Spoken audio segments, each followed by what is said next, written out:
the more rigid the programming from start to finish, the more templatized the warm up regime is, the more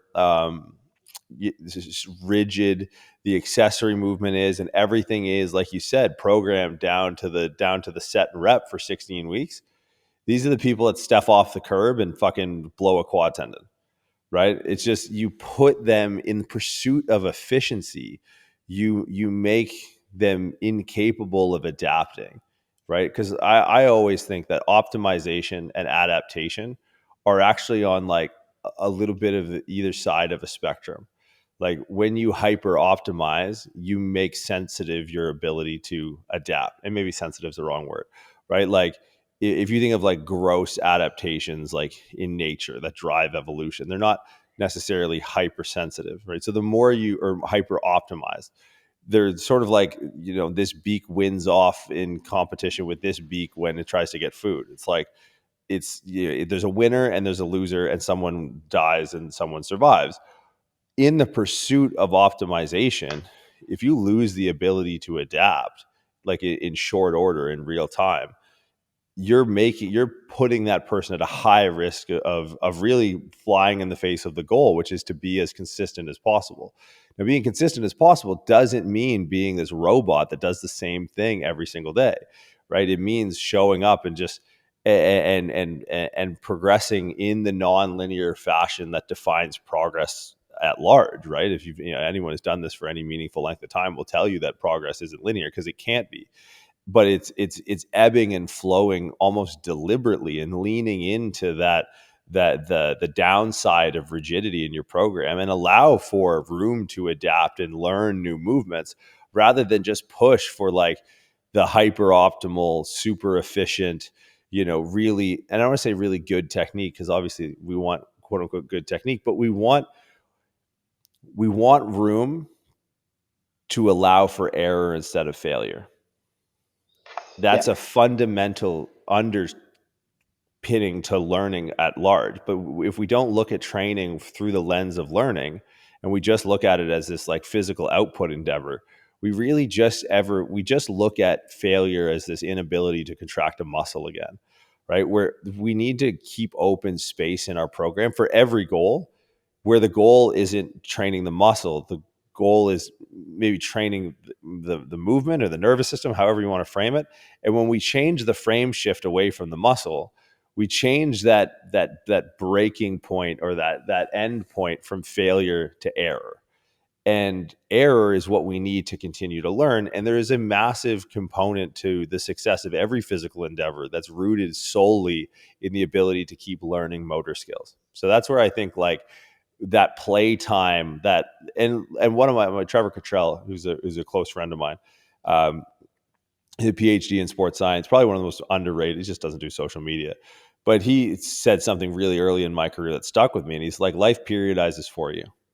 And I was like, that's fucking brilliant, right? You're in a hotel, you're in a thing. It's like, I'm not going to try and reproduce I'm not going to make the Smith machine something it's not in the hotel thing. I'm going to be like, okay, it's Smith machine day today. I'm not good at this, but I'll work on learning it.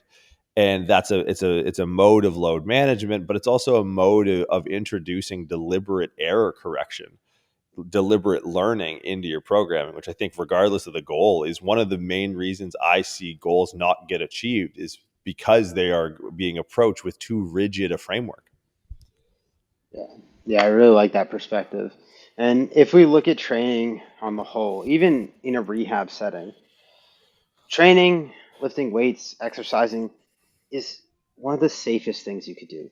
And not even safe in the aspect that you're probably not going to get hurt doing it. Safe in the aspect that it will probably prolong your life.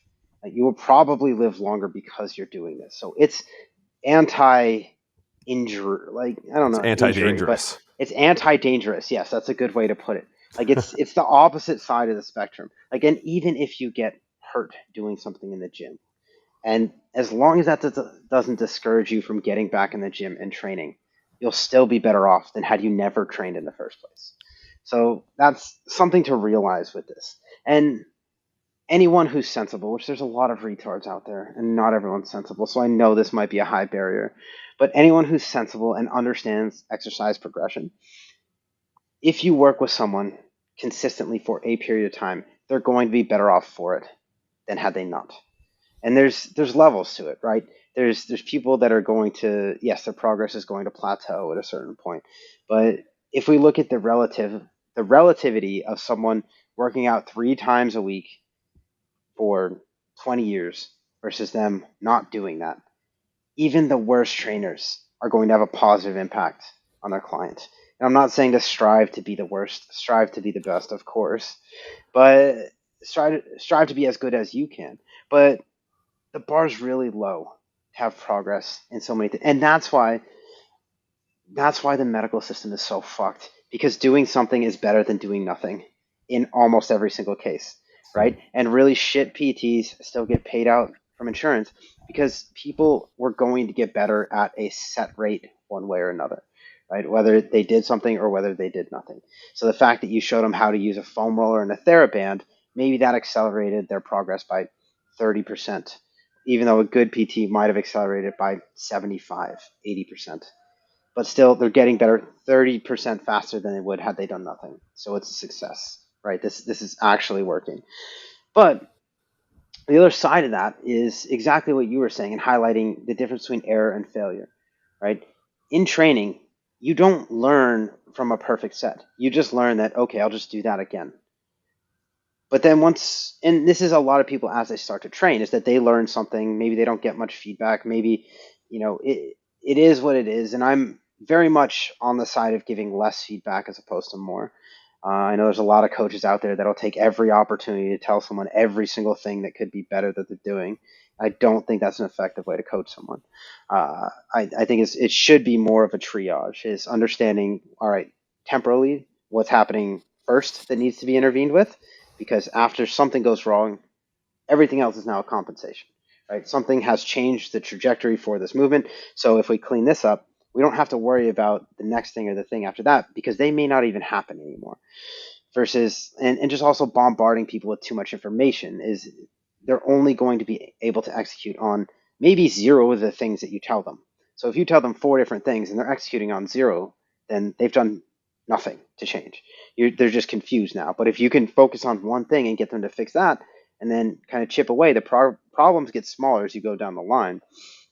But essentially, what I'm getting at is that there needs to be problems to have progress, right? And that's if, all right, if AI was perfect out of the gate, right, and it did everything the way that people wanted it to, then there'd be no reason to iterate on it and make it better and do all these things. It would just be what it is, right? And there would be never not the next thing or the next thing, right? It's as we look at these things and as we develop new things, we need to understand that, okay, what is going wrong and why is that going wrong? And that's the information that allows us to now understand how to fix that issue so that we can have progress, and that so that we can apply that, and so we can make sure that we don't run into that same bottleneck in the next movement or the next thing. Is that if I know someone's not using their core well with their lower body, I can assume they're not going to use their core well with their upper body. So now I can start to learn from things that they're already showing me so that they don't have these problems in the future. And that's kind of the perspective that I'm coming at with this, is that people are going to do things wrong, and that's okay. Let them do them wrong. But teach them why it's wrong and teach them to learn from why that's wrong. Is that if someone braces their core perfectly every time and then they get exposed to a load or a position that they can no longer brace their core perfectly against and they get out of position, then they don't know what happened, what went wrong there, that felt different, or that was a bad rep, or maybe they got hurt there, right? If they suck at using the core very early on, then that's something that I can latch onto, and that's a teaching moment where, okay, I'm going to allow you to have error in a safe environment so that now we can learn not only how to brace your core, but also what it feels like when you lose your core brace. And that's a more valuable thing to learn than the first, is how to brace your core. It's more valuable to understand when you're losing that, because that's going to protect you not just in the gym, but outside of the gym. Yeah, I think there's an underlying attention that needs to be paid to quality, and there's a prerequisite understanding that that is in fact your job. Like if you're just someone there to rep count and calculate percentages. It's like your days are numbered, my friend. Yeah. So it's okay. Well, what are the qualities of movement that we can all agree have to be present, right? You talked about like, core control or something like that. And I like that we're leaning this language more towards learning and less towards like working out, right? It's less about training for a lot of times. It's more about, it's about teaching.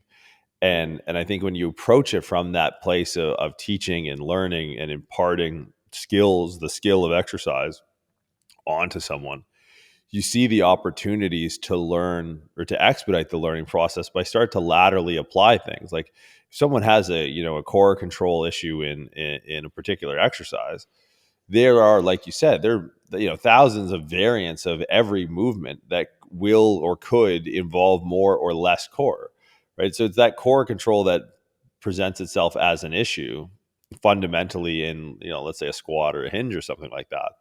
We have opportunities to interleave our bouts of learning this with different variants of all of our accessory and warm-up exercises, right? So the more primary a qualitative movement issue is, or an inability to maintain a particular movement quality is, the more we can use that as like a gravitational pull to start filtering out exercises in warm-ups, in accessories that have this as a maybe not a primary driver of the movement, but I can pick a tricep variant or a bicep variant or a delt variant or a lower body variant, a single leg variant that is more that is another micro dose of that movement quality that they may be lacking in some sort of macro setting.